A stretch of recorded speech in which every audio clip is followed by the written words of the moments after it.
শুধ হবে না, না না না শুধ হবে না।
শুধাবে না, না না না শুধাবে না।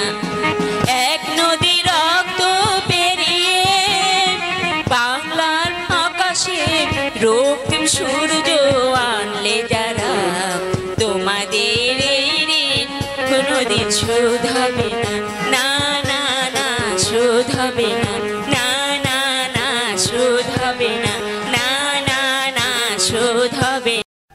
না পারলে না জালিম খাও, তুমি আমার পথের কাঁটা পরিষ্কার করে দিতে পারলে না। আমার কৌশল নেবেন না জনাব, আমি চেষ্টার পুরো ত্রুটি করিনি। অপদার্থ, তোমার মতো বেগমের হাতেই এত বড় দায়িত্ব দেওয়াটাই আমার বিরাট ভুল হয়েছে। জনাব কি তাহলে আমার উপর বিশ্বাস রাখতে পারছি না জালিম খাও। যাও, তুমি এই মুহূর্তে সম্মুখতে দূর হয়ে যাও। এরপরেও সীমা ছাড়াকে দাঁড়িয়ে থাকাটা কারা পুলিশের পরিচয় দেওয়া ছাড়া কিছু ভাবতে পারছি না ভাই সাহেব। কি হোসেন মাহমুদ ভাই সাহেব হয়তো ভাবতে পারেননি যে এই সময় আমি শিকার থেকে ফিরে আসবো, তবে হয়তো হোসেন মাহমুদ আফসোস ভাই সাহেব আফসোস, কারণ এমন একটা বেয়াকুব সীমাশালার হাতে এত বড় দায়িত্ব দেওয়াটা আপনার মনে উচিত হয়নি। তুমি কি ভাববো জনাবের এসকারপে এই হোসেন মাহমুদ আমাকে বেইজ্জতি করতে এসেছে? জান জান খান সাহেব, আপনার মতো একটা নির্বুদ্ধকে অপমান করার মনোবৃত্তি এই হোসেন মাহমুদের মুঠে নেই। এই আশা করি আর কোনো বাক্য ব্যয় না করে এই স্থান পরিত্যাগ করুন। বেশ, তবে তাই যাচ্ছি। তবে আমিও সীমা এই বেইজ্জতির বক্তব্য এটাই আমার নাম খালেদ জালিম খান। এবার বলুন ভাই সাহেব, আপনার চক্রান্তের অর্থ কি? এর জবাব কি তোমার কাছে দিতে হবে? নিশ্চয় দিতে হবে। বলুন, কেন আমার বড় ভাইকে নির্মমভাবে হত্যা করেছেন? কি অপরাধ ছিল তার? বলুন, জবাব দিন। না না, এর জবাব আমি তোমার কাছে দেব না। যাও, তুমি এখান থেকে চলে যাও। না, আমি যাব না। আমি জানি বস্ত্রদের লোভে, আমি জানি বস্ত্রদের লোভে আজ আপনি আপনার বিবেক শক্তি পর্যন্ত হারিয়ে ফেলেছেন। তাই বড় ভাইকে হত্যা করে বস্ত্রতে বসার পথ মুক্ত করে নিয়েছেন। কিন্তু আপনি হয়তো ভাবতে পারেননি ভাই সাহেব, আমি বেঁচে থাকতে আপনার আশা কোনোদিন পূর্ণ হবে না। তাহলে তোমাকেও যে কবরে যেতে হবে হোসেন মাহমুদ, কারণ সেই আমার চলার পথে কণ্ঠ করে দাঁড়াবে তাকে আমি কবরে পাঠানোর ব্যবস্থা করে দেবো। সে ভয় আমার নেই ভাই সাহেব। আমার আগ্রাপুরের প্রজারা যে নবাবের প্রশংসায় এতদিন বিমূঢ় ছিল, যে নবাবের প্রতিটি কাজে সন্তুষ্ট হয়ে তার দীর্ঘায়ু কামনা করত, সেই নবাবকে যে ঘাতক নির্মমভাবে হত্যা করতে পারে তার পক্ষে দুনিয়ার অসাধ্য কোনো কাজ থাকতে পারে না। ধৈর্যের সীমা ছাড়িয়ে যাও না হোসেন মাহমুদ, তাহলে যার পরিণাম কত ভয়ঙ্কর তা এখনই চাপকে তোমাকে বুঝিয়ে দেব। সেই সুযোগ আর আপনাকে দেওয়া হবে না ভাই সাহেব। বড় ভাইয়ের মৃত্যুতে আমার বুকের পাঁজরগুলো ভেঙে টুকরো টুকরো হয়ে গেছে। তাই আজ আপনাকে আমি জানিয়ে দিচ্ছি, বড় ভাইকে হত্যা করে যে অপরাধ আপনি করেছেন, আমার আগ্রাপুরের প্রজারা ছুটে আসবে তার জবাব দিতে। আমার জবাব হলে সেদিন আপনাকে প্রজাদের উত্তরে জবাব দিতে হবে। যদি দিতে না পারেন বড় ভাই বলে আমি আপনাকে বঞ্চনা করব না। ধৈর্যের সীমা ছাড়িয়ে যাও না হোসেন মাহমুদ, এখনই তোমাকে চাপকিয়ে এই অত্যাচারের বদলা নেব। ও লুবার নেশায় পড়ে রে তুই করলি মহাপাপ, লুবার নেশায় পড়ে তুই করলি মহাপাপ, লুবার নেশায় পড়ে রে তুই করলি মহাপাপ, লোকের মাঝে বিচার হবে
নবাব নাদির শাহর সামনে দাঁড়িয়ে কথা বলছো? হ্যাঁ, তাই তো আমি এই রাজমহল ছেড়ে সেই নাদির শাহ দরবার ছেড়ে চলে যাচ্ছি, কারণ সেই নাদির শাহ দরবারে অন্ধকারে ছায়া হয়ে গেছে।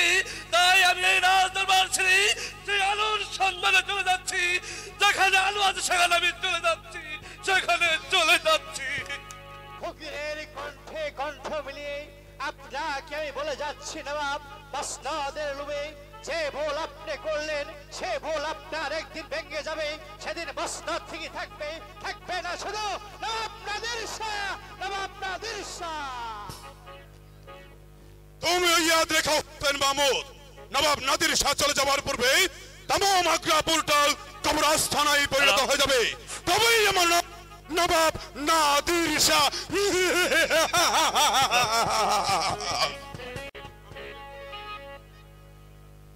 শুনেছি রাজবাড়িতে নাকি মেহমান এসেছে, তাই নাচ গানের আয়োজন করা হয়েছে।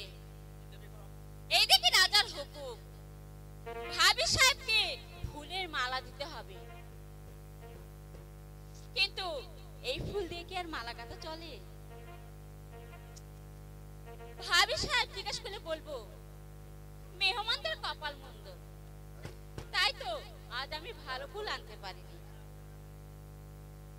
আজ না হয় এই আনন্দ দিনে আমি জবা ফুলের মালা নিয়ে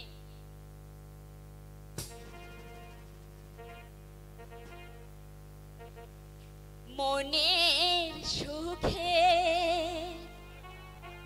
গাঁথবো মালা, বিনি সুতার মালা গো, আই গো বিনি সুতার মালা।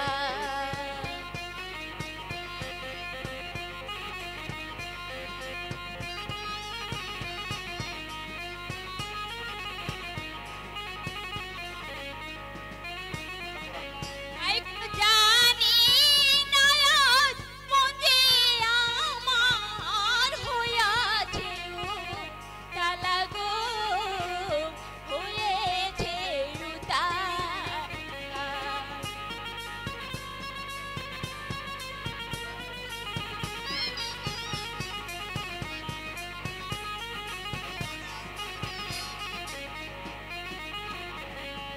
যৌবনে আজ পানে গেছে মন হইল তালা গো, মন হইল তালা।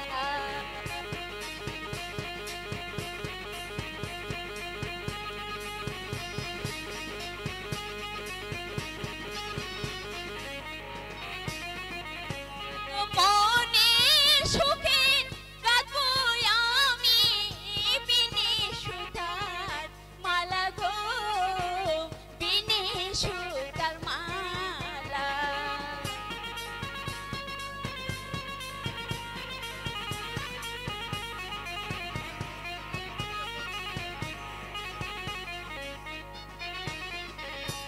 মুখ ফাটে তো বুক ফাটে না, বোঝাবো কে মনে গো, বোঝাবো কে মনে।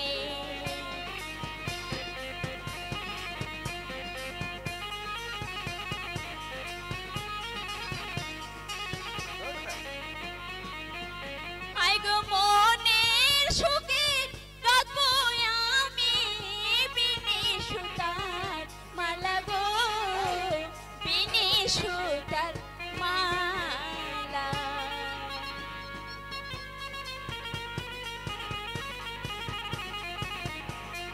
আরে আর গানের শেষে পুরাতে হবে।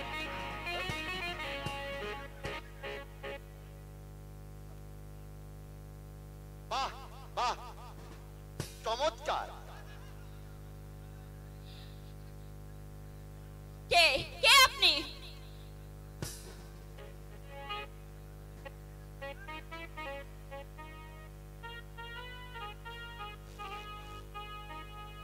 ও কি হয়েছে? গেল কখন হয়েছে? সালেম नाम क्या? ছকিনা। छीना। बहुत अच्छा बहुत अच्छा। থাকো এসব জানার আপনার প্রয়োজন কি? আছে পেরে আছে জানো বিবি, আমি জীবন বহু রাত আমি দেখেছি, কিন্তু তোমার মতো এইসা খুবসুরত हमको नहीं देखता है। তাই মানে তোমাকে আমি কি করবে তুমি? রাজধানীতে নিয়ে দেব। চুপ করো শয়তান, আর একবার এই কথা উচ্চারণ করলে আমি তোমার জিভটাই উপড়ে নেব। তোমার এই খবরদারিকে জোরমার করতে হয় তা আমার ভালো করে জানা আছে।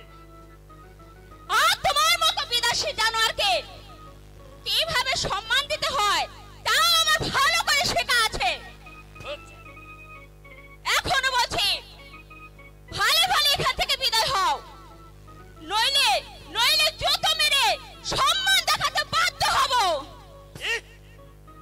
এই সামান্য অপরাধ का सहमत ঠিক है, আমি ও জালিম খা এই বেইজ্জতির বদলাতে কিভাবে নিতে হবে তা আমার ভালো করে জানা আছে। চলিস সুন্দরী, চলিস।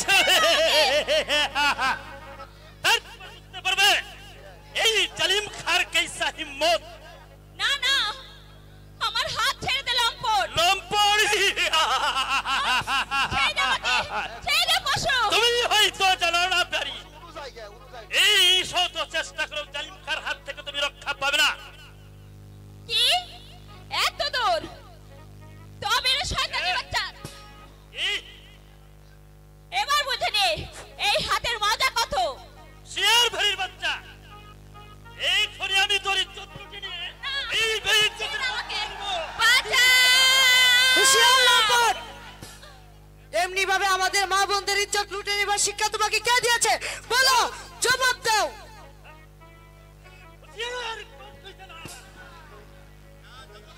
না, আমি যাব না। শুনেছি রাজবাড়িতে নাকি তোমরা মেহমান হয়েছেছো, কিন্তু আমাদের জানা ছিল না তোমরা যে একটা অমানুষ। বলো, জবাব দাও। এমনি ভাবে আমাদের মা বোনদের ইজ্জত লুটে নেবার জন্য কি সুতরাং আগ্রাপুর থেকে ইন্দাপুরে এসেছো? যদি বলে তাই সে সুযোগ তোমাকে দেওয়া হবে না জানো। ইন্দ্রপুরের মেয়েরা গরিব হতে পারে, কিন্তু ভীত দুর্বল নয়। আমাদের দিকে হাত বাড়ালে আমরা সবাই মিলে তোমাদের কালনাগিনী রূপ নিয়ে তোমাদের সাথে মোকাবেলা করে তোমাদের কামড়ানো বিষ দাঁতগুলো ভেঙে দিব জানোয়ার। তার পূর্বে চাপকে তোমার পিঠে চামড়া তুলে নেব শয়তানি, চামড়া তুলে। আর একবার অগ্রসর হবে না।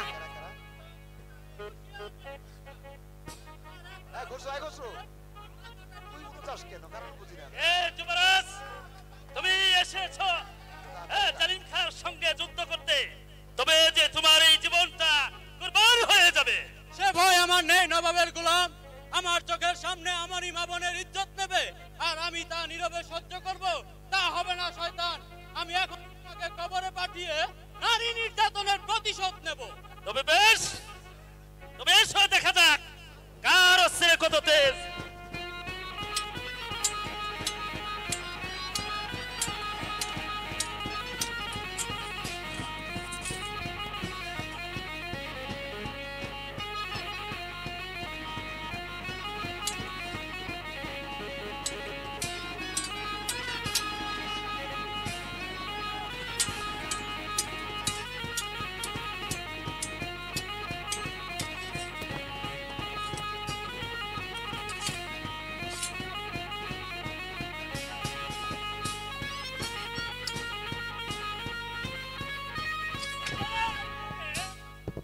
হুঁশিয়ার নেড়ে কুত্তা, আর এক পা অগ্রসর হলে তোর মাথাটাই উড়িয়ে দেব। যুবরাজ, যুবরাজ দিক কুমার শুধু অস্ত্রের ভরসায় চলে না, সাথে মরণ অস্ত্রটাও রাখে।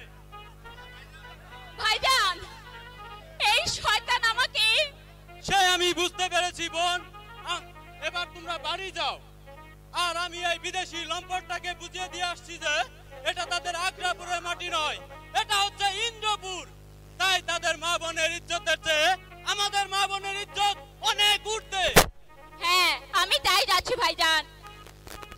তুমি তোমার মেহমানদের বুঝিয়ে দিও তারা যেন ভালোই ভালোই দেশে ফিরে যায়, নইলে দেশের ইজ্জত রক্ষাতে আমরা তাদেরকে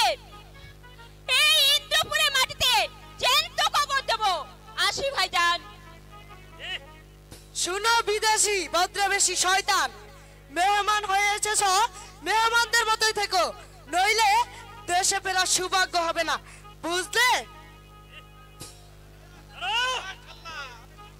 অসম্ভব, সামান্য অপরাধ আমাকে বেইজ্জতি করবে, আমি ওর চরম প্রতিশোধ নেব। আফসোস খাঁ সাহেব, সেই সুযোগ তুমি পাবে না। যুবরাজ শুনো খাঁ সাহেব, নবাব তোমাদেরকে পাঠিয়েছে রাজকর আদায়ের জন্য, তাই তোমরা সুষ্ঠুভাবে নবাবের হুকুম তামিল করো, আর এর ব্যতিক্রম হলে ইন্দ্রপুরের প্রজারা তোমাকে এ দেশের মাটিতে জ্যান্ত পুঁতে ফেলবে। অসম্ভব, সামান্য প্রজাদের ভয়ে আমাকে পিছিয়ে গেলে চলবে না, যারা আমার বিরুদ্ধে বিরুদ্ধাচরণ করবে তাদেরকে আমি কুতল করব। তাহলে যার মাথা নিয়ে দেশে ফিরে যেতে হবে না খাঁ সাহেব।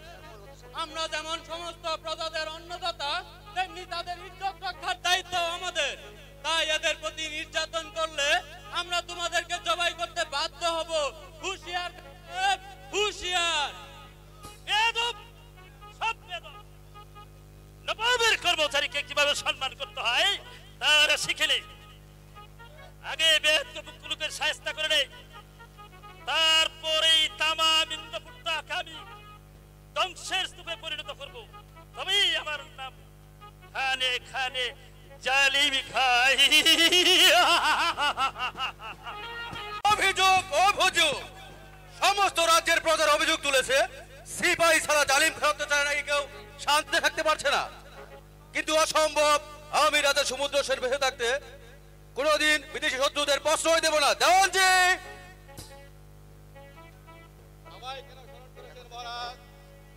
জালিম খান নাকি আমার সাথে ইন্দ্রপুরে অশান্তির আগুন জ্বালিয়ে তুলেছে। আমিও তাই শুনেছি মহারাজ, কিন্তু আমি ভেবেই পাচ্ছি না এর পিছনে নবাবের কি উদ্দেশ্য। কেন তারা রাজকর আদায়ের নামে আমাদের প্রজাদের উপর চালাচ্ছে অকথ্য নির্যাতন? আমার মনে হয়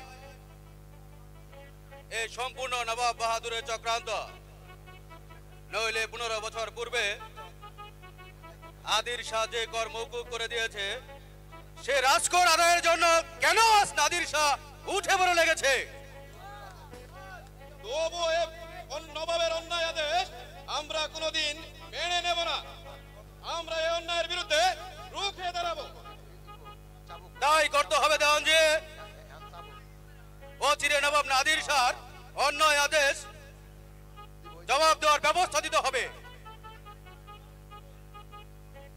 এই অধমের প্রণাম গ্রহণ করুন মহারাজ। বিদ্যুৎ, কি চাই তোমার? বিচার। কার বিচার? একটা বিদেশি জানোয়ারের বিচার। জানোয়ার জালিম খাঁ। জালিম খাঁ, কিন্তু তার অপরাধ? সখিনার হাত ধরে টানা হেঁচড়া করেছে, আমার স্ত্রী বাধা দিতে গেলে তাকে মেরেছে চাবুক। আপনি তার বিচার করুন মহারাজ। জালিম খাঁ, জালিম খাঁ, জালিম খাঁ, এত বড় স্পর্ধা তোমার? আমার আশ্রিতা সখিনা মায়ের ইজ্জত লুটে উদ্ধত হয়েছ, আমার পূজারী ব্রাহ্মণের স্ত্রীকে মেরেছ চাবুক। না না না না, এই অত্যাচার আমি নীরবে সহ্য করব না, এর শাস্তি তোমাকে পেতেই হবে। সেই জানোয়ারটিকে তোমরা ইন্দ্রপুরের মাটির সাথে মিশিয়ে দিতে পারলে না? পারতাম দেওয়ানজি, পারতাম। ভাগ্যিস আমি সেদিন বাড়িতে ছিলাম না, নইলে যে শয়তান সখিনার হাত ধরে টানা হেঁচড়া করেছে, আমার বিজয়কে মেরেছে চাবুক, আমি তাকে মায়ের হাতের খড়ক দিয়ে এক শয়তানের হাত দুটো কেটে নিয়ে বুঝিয়ে দিতাম নারী নির্যাতনের শাস্তি কত ভয়ঙ্কর। যাও বিদ্যুৎ, আমি এই অপরাধের জন্য সেই শয়তানের বিচার করব। তবে হ্যাঁ, আর যদি কোনোদিন এদেশের মা বোনদের প্রতি হাত বাড়া, তাহলে আমার আদেশ সেই লম্পটকে তোমরা জ্যান্ত মাটি চাপা দেবে। যাও বিদ্যুৎ, যাও।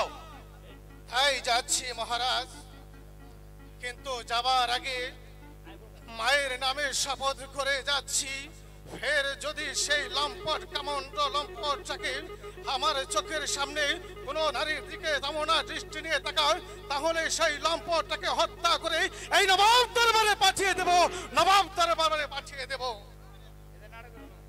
আমি ভেবেই পাচ্ছি না দেওয়ানজি, নবাবের লোক এসে আমার এই শান্তিময় স্বর্গপুরীতে অশান্তির আগুন কেন জ্বালিয়ে তুলেছে? মহারাজ, আপনি অচিরেই তাদেরকে এদেশ থেকে বিতাড়িত করার ব্যবস্থা করুন, নইলে অস্ত্র হাতে। সামান্য বাদীর বাচ্চা রাখিনা নবাবের কর্মচারীকে বেইজ্জতি করবে, চাবুক করে চেষ্টা করবে। কি হলো খা সাহেব? বিচার করুন সাহেব, ওই বেয়াদব মুখ্য চাচাগুলো আচ্ছা করে চাবুক করে ঠান্ডা করে দেন। কেন তাদের অপরাধ? নবাবের সেবা শালাকে বলে কিনা জানোয়ার। ভালোই তো বলেছে খা সাহেব, দুদিন পর হয়তো দেখবেন ওই সব জানোয়ারগুলো জবাই করতে কুণ্ঠিত হবে না। রাজা বাহাদুর, শুনুন খা সাহেব, রাজকর নিতে এসেছেন, ভদ্রভাবে থাকুন। সমস্ত প্রজারা মেহমানের মর্যাদা দেয়া সালাম জানাবে, নইলে রাজ্যের বেয়াদব চাষাগুলো আপনাকে ইন্দ্রপুরের মাটির সাথে মিশিয়ে দিবে। ওই সব বেয়াদব চাষাগুলোকে আমি পয়দার মেরে বিদ্যার ভেঙে দেব। পারবেন না খা সাহেব, পারবেন না, কারণ চাষাদের মুখ যে বড়ই শক্ত, অতি সহজে ভাঙবে না। যদি নিজের জীবন নিয়ে বেঁচে থাকতে চান তাহলে শীঘ্রই রাজধানীতে ফিরে যান, নইলে সমস্ত প্রজাদের এসে আপনাকে ইন্দ্রপুরের মাটির সাথে মিশিয়ে দেবে। বেয়াদব, ইন্দ্রপুরের রাজ কর্মচারীগুলোতে ঠিক বেয়াদব আদব কায়দা কাকে বলে তাও এরা শিখেনি। বেয়াদব বলেই এখনো আপনাকে বাঁচিয়ে রেখেছি, নইলে দুদিন পূর্বেই জুতু মেরে আপনাকে রাজধানীতে পাঠানোর ব্যবস্থা করতাম। বিচার করে রাজা বাহাদুর, এই বেয়াদব কর্মচারী আচ্ছা করে বিচার করো। এখনো বলছি, ভালোই ভালোই দেশে ফিরে যাও। দেশে যাবো, কিন্তু আমাদের রাজকর পাবে না। পাবো না, তার কারণ 20 বছর পূর্বে নবাব আদির শাহ যে রাজকর মওকুফ করে দিয়েছে, সে রাজকর আমরা আর কোনোদিন দেব না। তাহলে এই তামাম ইন্দ্রপুরটাকে আমি কবর আস্থানায় পরিণত হয়ে যাবে রাজা বাহাদুর। তার পূর্বে তোমার মাথা মুড়ে গাধার পিঠে চড়িয়ে এদেশ থেকে তাড়িয়ে দেওয়ার ব্যবস্থা করব। রাজা সাহেব আমাকে বেইজ্জতি ঠিক হয়, আমি খালে খালে জালিম খান। দুদিন পর বুঝতে পারবেন এর পরিণাম কত ভয়ঙ্কর। যাও যাও খা সাহেব, তোমাদের নবাব বাহাদুরকে বলো তিনি যেন রাজকর না দেওয়ার অপরাধে ইন্দ্রপুর আক্রমণ করতে আসে, নইলে আমরাও দেখে নেব। তার নবাব ফৌজদারকে ইন্দ্রপুরের মাটির সাথে মিশিয়ে দিয়ে আমার দেশের ইজ্জত রক্ষা করব, ইজ্জত রক্ষা করব। রাজা সাহেবের কি একই কথা? হ্যাঁ খা সাহেব, 20 বছর ধরে যে প্রজারা রাজদরবার নিয়ে সুখের স্বর্গে বাস করছে, নবাবকে আমি সুখী করতে তাদের মুখের গ্রাস কেড়ে নিতে পারবো না, পারবো না। অপমান অপমান অপমান, ঠিক হয়। রাজধানীতে ফিরে গিয়ে আমি যদি এর উপযুক্ত জবাব না দিতে পারি, তবে বৃথাই আমার নাম খালে খালে এ জালিম খাই।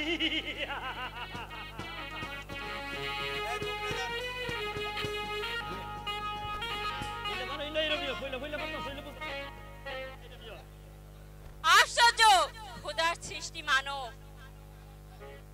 নইলে শাহজাদা আর জালিম খার মধ্যে এত তফাৎ কেন?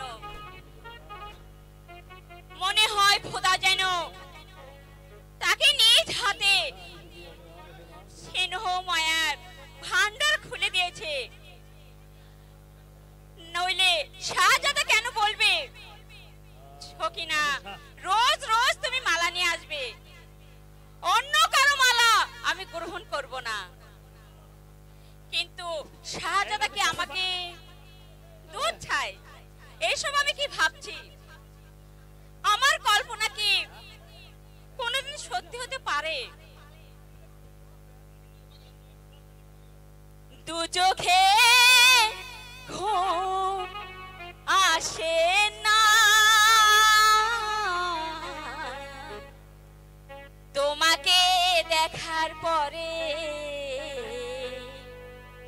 হায় তোমাকে দেখার পরে, কেন জানি মনে হয় ভালোবেসে হৃদয় জোছনা ঝরালে বিধি আমার ঘরে, দু চোখে ঘুম আসে না, তোমাকে দেখার পরে, হয় তোমাকে দেখার পরে।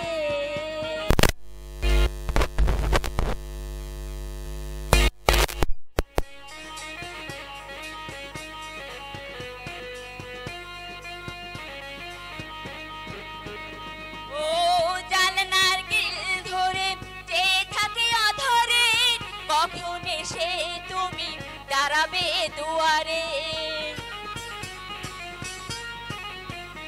ও জানলার গিল ধরে চেয়ে থাকে অধরে, কখন এসে তুমি দাঁড়াবে দুয়ারে, কেন জানি মনে হয় ভালোবেসে হৃদয়, কেন জানি মনে হয় ভালোবেসে হৃদয় জোছনা ঝরালে বিধি আমার ঘরে, দু চোখে ঘুম আসে না, তোমাকে দেখার পরে, হায় তোমাকে দেখার পরে।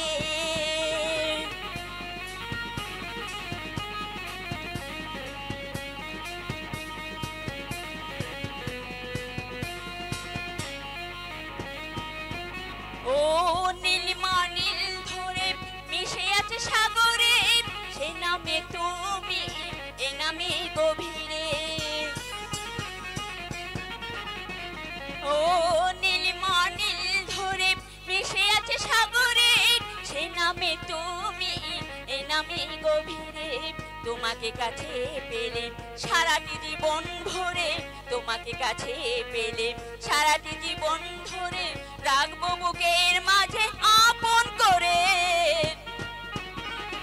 দু চোখে ঘুম আসে না, তোমাকে দেখার পরে, হায় তোমাকে দেখার পরে, দু চোখে ঘুম আসে না, তোমাকে দেখার পরে, হায় তোমাকে দেখার পরে। বাহ, চমৎকার। হায় আল্লাহ, আপনি তাহলে লুকিয়ে লুকিয়ে সব শুনে ফেলেছেন। নিশ্চয়ই অপরাধ করিনি সখিনা। 100 বার করেছেন, 1000 বার করেছেন।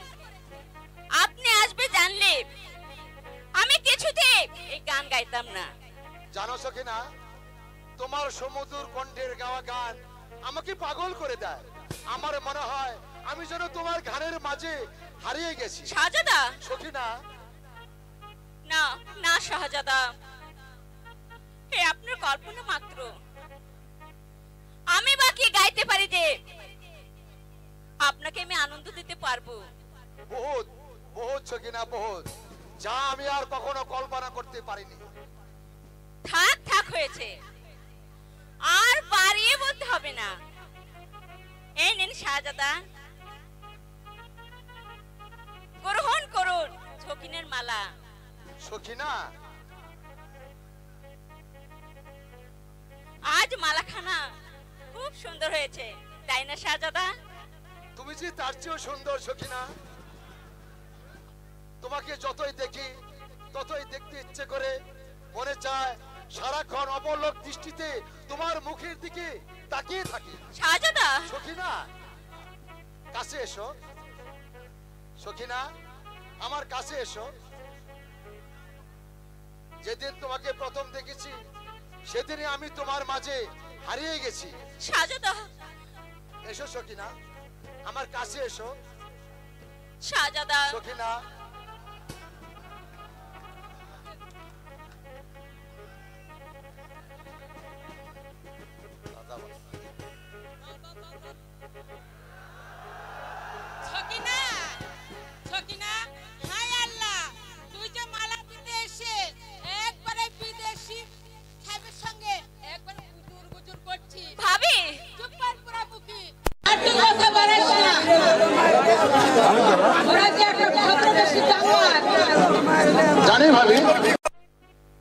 জালিমকারী অত্যাচারে আজ তোমরা অতিষ্ঠ হয়ে গেছো, তাই তোমরা ও তুমি বুঝি একটা ভেস্তে থেকে নেমে এসেছো তাই না? তোমরা যে কেমন মহাপুরুষ তা আমাদের ভালো করে জানা আছে। ভাবি তুমি কাকে কি বলছো ভাবি? চুপ কর, আর কথা বাড়াস না। ও মা, বলি ওই বিদেশির সঙ্গে তোরা তো ভাব কেন লোপুরামুখী? আমরা যাদেরকে দু চোখে দেখতে পারি না, আরে হতচ্ছাড়ি কিনা। এই চলে ভাবি আয়, চলে আয় আমার সঙ্গে। আজ যদি কোনোদিন এখানে আসবি তাহলে তোর একদিন কি আমার একদিন। ভাবি এই কথাটা বলে গেলাম। হ্যাঁ ভাবি, তুমি যে এত রসিক তা আমার আগে জানা ছিল না। আমার মনে হয় ভাই সাহেব তোমার চেয়েও আরো বেশি, তাই না ভাবি? হায় আল্লাহ, এই বিদেশি দেখছি যে সেই লোক নয়, এর মধ্যে ভাবি ভাই সাহেব হচ্ছে কি? কথা শুনে মনে হচ্ছে আমার খসমের একেবারে মায়ের পেট না ওলো হতো। তুমি তোকে দেখিস একদিন না একদিন বস বানিয়ে ছাড়বে। এই বলি এই বেহের মতো খাচ্ছ কেন রে? সত্যি ভাবি, তোমাদের ইন্দ্রপুর এসে তোমাদের মতো সরল প্রাণ মানুষদেরকে পেয়ে আমি আমার জন্মভূমির কথা ভুলে গেছি। তোমাদের কথাবার্তা আর প্রাণ ডালা ভালোবাসা পেয়ে আমাকে পাগল করে দিয়েছে। তোমাদের সঙ্গীটি কিন্তু মোটেই ভালো নয়, সে হলো আস্তা কাচ্চা মার।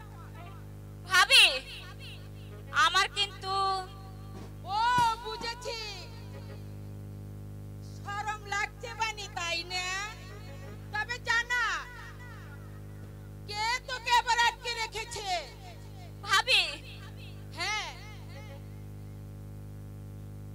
তোমাকে বলছি, যদি আমাদের ভালোবাসা নিয়ে এই ইন্দ্রপুরে থাকতে চাও তাহলে তোমাদের ওই লম্পট সঙ্গীটিকে ভালোই ভালোই বিদায় করে দিবে, নইলে আমরা তাকে জুতো মেরে এই দেশ থেকে তাড়িয়ে দেব। কথাটা মনে থাকে যেন। ওই নবাবের বাচ্চাটা কুত্তাটাকে জালিম খার বিরুদ্ধে অভিযোগ নিয়ে বুঝি তুমি শাহজাদার নিকট ছুটে এসেছো? আপনি ঠিকই বলেছেন যুবরাজ। বিচার তোমরা ঠিকই পাবে ভাবি। আজই সেই লম্পটটাকে এদেশ থেকে বিতাড়িত করা হবে। এবার তুমি যাও ভাবি। বেশ, আমি তাই যাচ্ছি ভাই। তবে ওরা যদি রাজকরাদের নামে অত্যাচারের চাবুক তুলে নেয় তাহলে ওদের স্থান হবে এই মাটির নিচে। আর যদি মেহমানের মর্যাদা নিয়ে এখানে থাকতে চায় তাদেরকে জানাবো হাজার হাজার হাজার হাজার সালাম। কথাটা মনে থাকে যেন। দাদা, এদেশের মানুষগুলো কত সরল, উদার এদের প্রাণ। আর শয়তান জালিম খা কিনা অত্যাচারের আঘাতে এসব মাটির মানুষগুলোকে পাগল করে দিয়েছে। সে আমি খুবই মর্মাহত যুবরাজ। এই দেশে এসে এই সব সরল প্রাণ মানুষদেরকে পেয়ে, প্রাণ ঢালা ভালোবাসা পেয়ে আমি আমার জন্মভূমির কথা ভুলেই গিয়েছি। ভেবেছিলাম এই দেশের মাটির মায়ে আবদ্ধ হয়ে আরো কিছুদিন এই ইন্দ্রপুরে কাটিয়ে যাব, কিন্তু তার হলো না। শয়তান জালিম খার অত্যাচারে আমাকে আবার দেশে চলে যেতে হচ্ছে। না শাহজাদা, আপনাকে আমরা এখনই দেশে ফিরে যেতে দিচ্ছি না। আপনি সারা রাজ্যময় ঘুরে দেখুন, এদেশের নিরীহ প্রজারা স্ত্রী পুত্র নিয়ে কত কষ্টে দিন যাপন করছে। তবেই বুঝতে পারবেন এদের পক্ষে রাজকর দেওয়া সম্ভব কিনা। তা আমি অনেক আগে বুঝেছি যুবরাজ।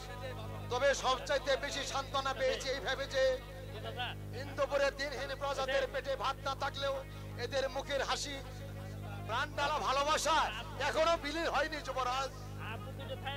এবার চলুন শাহজাদা, বন্যার পানি প্রতিরোধ করার জন্য সমস্ত কৃষকেরা মিলে সুজন খালে যে বাঁধ তৈরি করেছে সেটাই আপনাকে দেখিয়ে আসি। তাই চলুন যুবরাজ। তাই চলুন। কি বলছো জালিম খান? রাজা সমুদ্র সেন তোমাকে বেইজ্জতি করেছে? সামান্য হিন্দু কাফেরের এত বড় স্পর্ধা?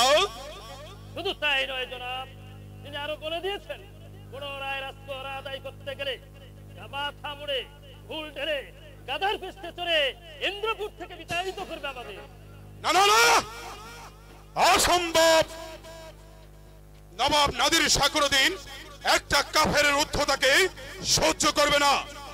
যার অনুগ্রহে সে আজ ইন্দ্রপুর সিংহাসনে অধিষ্ঠিত, তার কর্মচারীকে বেইজ্জতি। আমি সেই বেয়াদবকে এমন কঠোর শিক্ষা দেব যে যা সে কোনদিন কল্পনাও করতে পারেনি। সেই জন্যই তো আমি উদ্দেশ্য আছে ছুটে এসেছি জনাব। শাহজাদা মুরাদ কি করেছে জালিম খান? সে কি পারল না বেয়াদব সমুদ্র সেনকে এর উপযুক্ত জবাব দিতে? না জাহাপনা, শাহজাদা মুরাদের জন্যই তো আমার রাজকর আদায় করা সম্ভব হয়নি। কারণ শাহজাদা এই ইন্দ্রদের মধ্যে মিশে আমার কাজের বাধা হয়ে দাঁড়িয়েছে। ভুল করেছি জালিম খান। সেই মহামানব নবাব পুত্রকে তোমার সাথে পাঠিয়ে আমি চরম ভুল করেছি। শোনো জালিম খান, পুনরায় তুমি করবে ইন্দ্রপুর অভিমুখে। ইয়াদ রেখো জালিম খান, এবার শুধু রাজকর আদায় করতে নয়, বেয়াদব সমুদ্র সেনকে পাল্টা জবাব দিতে। পাল্টা জবাব দিতে? হ্যাঁ, যে প্রজারা তোমার বিরুদ্ধে আচরণ করবে তাদের ঘর বাড়ি চালিয়ে পুড়িয়ে ছারখার করে দেবে। তারপর বেয়াদব বেশরম সমুদ্র সেনকে গ্রেফতার করে নিয়ে আসবে এই আগ্রাপুর নবাব দরবারে। শাহজাদা যদি আমার কাজের বাধা হয়ে দাঁড়ায়, দেখিয়ে বলবে রাজদ্রোহিতার অপরাধে সেও আমার বন্দী। তাই হবে জনাব। আমি শুধু আপনার হুকুমের অপেক্ষায় ছিলাম। শয়তান সমুদ্র সেন, তুমি সেদিন রাজ দরবারে বসে আমাকে তুমি বেইজ্জতি করছিলে। এবার দেখতে পারবে জালিম খার কেইটা হিম্মত। এক রাতের মধ্যে তোমার এই সাদের ইন্দ্রপুরটাকে আমি কবরস্থানায় পরিণত করে ছাড়বো। তবেই আমার নাম জালিম খা। এরপরেও শিবশালাকে দাঁড়িয়ে থাকাটা কাউ পুরুষের পরিচয় দেওয়া ছাড়া কিছুই ভাবতে পারছি না ভাই সাহেব। ধীরে শিবশালা ধীরে। এবার ইন্দ্রপুরে প্রবেশ করে যাদের জন্য আপনি কবর তৈরি করবেন, সেই কবরে হয়তো আপনাকেই নেমে যেতে হবে। কি বলতেছেন আপনি? এতই যদি আপনার তাগত, তাহলে রাতের অন্ধকারে ইন্দ্রপুর থেকে পালিয়ে এলেন কেন? দু চারজন বলদকে সঙ্গে নিয়ে আসলেই তো পারতেন। আমি কি ভাববো জনাবের আজকারতে হোসেন মাহমুদ আমাকে বেইজ্জতি করতে এসেছে? এর জবাব আমি দেব। তোমাকে যা হুকুম করেছি তা পালন করে গিয়ে যাও। ধরুন খান সাহেব, এবার ইন্দ্রপুরে যেতে হলে আপনার ওই মূল্যবান মাথাটা এই আগ্রাপুরে রেখে যাবেন। কারণ ইন্দ্রপুরের প্রজারা আপনার উপর যেভাবে খেপে আছে, আপনাকে সামনে পেলে হয়তো মাথা নিয়ে ফিরে আসতে দেবে না। ঠিক আছে, আমিও জালিম খা সমুদ্র সেনকে ওই বুঝিয়ে দিব যে জালিম খার মাথা নেওয়ার কথা ইচ্ছা প্রকাশ করলে তাদের মাথাটাই আগে দিতে হয়। হোসেন মাহমুদ, তুমি দেখছি দিন দিন ধৈর্যের সীমা অতিক্রম করে যাচ্ছ। আমি জানতে চাই নবাব কর্মচারীকে বেইজ্জতি করার শিক্ষা তোমাকে কে দিয়েছে? তার পূর্বে বলুন, একটা শান্তিময় রাজ্যে অশান্তির আগুন জ্বালিয়ে দেওয়ার শিক্ষা আপনাকে কে দিয়েছে? এর জবাব কি নবাব ভ্রাতার কাছে দিতে হবে? হ্যাঁ, নিশ্চয় দিতে হবে। কারণ নবাব যদি ভুল করে অন্যায় পথে এগিয়ে যা, তাহলে তাকে ভুল পথ থেকে ফিরিয়ে আনা হচ্ছে তার হিতকাঙ্ক্ষীদের দায়িত্ব। তাই কর্তব্যের তাগিদে আপনার কাজে আজ আমি কৈফিয়ত চাইতে এসেছি। হোসেন মাহমুদ, না না, অসম্ভব। একটা অপদার্থের কাছে নবাব নাদির শাহ তার কোন কাজের কৈফিয়ত দিতে মোটেই রাজি নয়। তাহলে যে আপনার ধ্বংসকে কেউ রোধ করতে পারবে না। হোসেন মাহমুদ, বড় ভাই বেঁচে থাকতে যে ইন্দ্রপুরে রাজকর মওকুফ করে দিয়ে গেছে, আপনি পুনরায় কেন আজকর আদায়ের নামে আপনার শিবশালাকে উৎসাহিত করা আপনার মনে উচিত হয়নি। সে চিন্তা করবে নবাব নাদির শাহ তোমার মতো একটা অপদার্থ নয়। অপদার্থ বলেই তো কোনদিন কোনো কথা বলতে এই নবাব দরবারে আসেনি, কিন্তু আজ বিবেকের কারণে আসতে হয়।